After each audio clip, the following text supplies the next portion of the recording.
Dear children, let us start with the chapter portion of electrostatics. What is electrostatics? It's a study of charges which are stationary. What is a charge? It's a scalar quantity which has only magnitude and no direction, like a fundamental quantity like mass. But unlike mass, charges are of two types, positive and negative. But you know there is nothing like that for mass. So we have two types of charges, positive charge and negative charge, which you have already studied in standard 10. Now let's see what are the basic properties of electric charges. There are three properties which we are going to study in detail. Additivity of charges, conservation of charges and quantization of charges. What is additivity of charges? If a system has two charges Q1 and Q2, then total charge of the system is obtained by adding the two charges Q1 and Q2 algebraically. That is, if you have two charges -1 and -2, then total charge of the system is -1 plus -2, that is -3. That is, you have to add them algebraically. Next, what do you mean by conservation of charges? Total charge of an isolated system is always conserved. That is, if there are many charges, charges get transferred from one body to another, but the net charge of the system remains the same. That is, by rubbing two bodies, if one body loses electron, another body gains electron. So one body becomes positive, another becomes negative. But no new charge is created. Only thing is charges are transferred from one body to another body. This is called conservation of charges.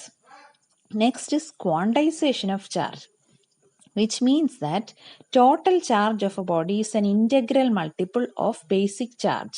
So quantity of charge Q equals N into E, where E is charge of one electron and N stands for an integer.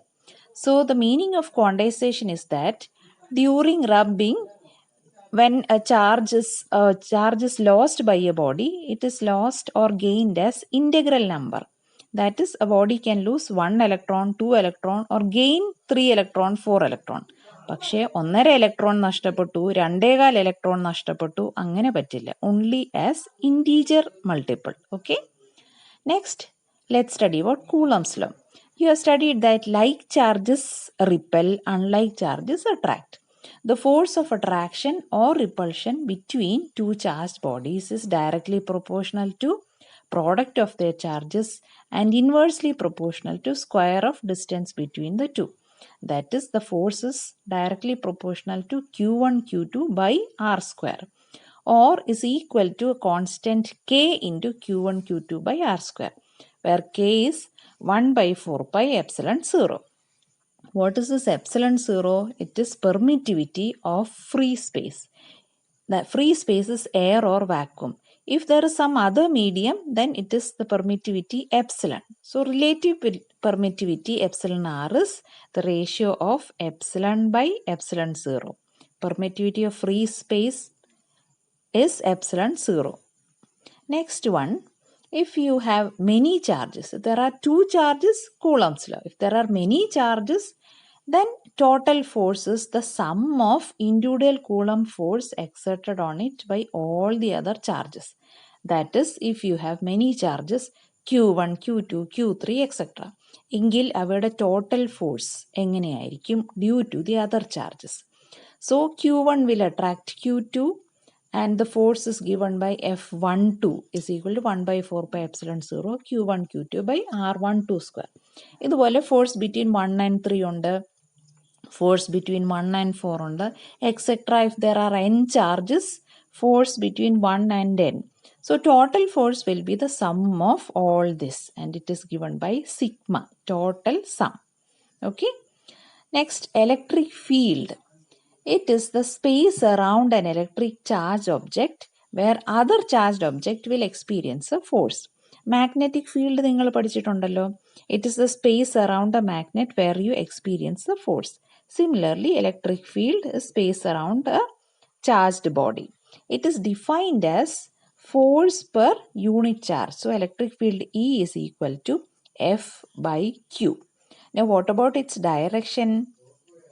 Electric field is radially outward for a single positive charge and radially inwards for a single negative charge. Now look into the diagram. You can see a single positive charge. What about the direction? Radially outward. Look into the arrows. പുറത്തേക്കാണ് arrows കാണിക്കുന്നത്. Now if you have a negative charge, single negative charge, again it is radially inwards. So the arrows are pointing inwards. Next, if there are many charges, അവയുടെ എല്ലാം electric field എങ്ങനെയായിരിക്കും? Same thing, superposition principle. Electric field due to many charges is the vector sum of the individual field. That is, if you have many charges q1, q2, അവയുടെ എല്ലാം electric field E1, E2, etc. The total field is vector sum of all the individual fields. So E is sigma E1, E2, E3, etc. You have to add up all the fields. Next, what are electric field lines? They are imaginary lines or curves drawn through a region of empty space so that its tangent at any point is in the direction of the electric field vector at that point. They are imaginary lines drawn to show the electric field strength. We have already studied that for a single positive charge, electric field lines radially outward ആണ്. For a single negative charge, it is radially inward. Just imagine you have a dipole. ഒരു positive ഒരു negative ചാർജും അടുത്ത് വെച്ചിരിക്കുന്നു. They attract each other, isn't it? Check their electric field lines എങ്ങനെയാണ് വരച്ചിരിക്കുന്നത് നോക്കിക്കേ. Check the arrows also. പോസിറ്റീവിൻ്റെ സൈഡിൽ നോക്കിക്കേ, arrows are radially outward. നെഗറ്റീവിൻ്റെ വശത്തോ radially inward.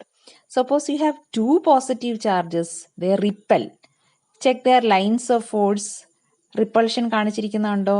Arrows are radially outward. Instead of two positive, if you have two negative charges, minus q and minus q, അപ്പോഴും they repel each other, isn't it? Lines of force നോക്കിക്കേ, they are not attracted. Repulsionൻ്റെ ആണ് diagram കാണിച്ചിരിക്കുന്നത്. But what about the arrows?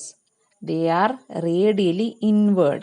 പോസിറ്റീവിനാണെങ്കിൽ radially outward, isn't it? Next, let's study the properties of electric field lines. First one, definition itself. They are imaginary lines which shows their electric field intensity at a point or a space. Then they are always emitted from positive charge to the negative charge. Third one, they never form closed loops.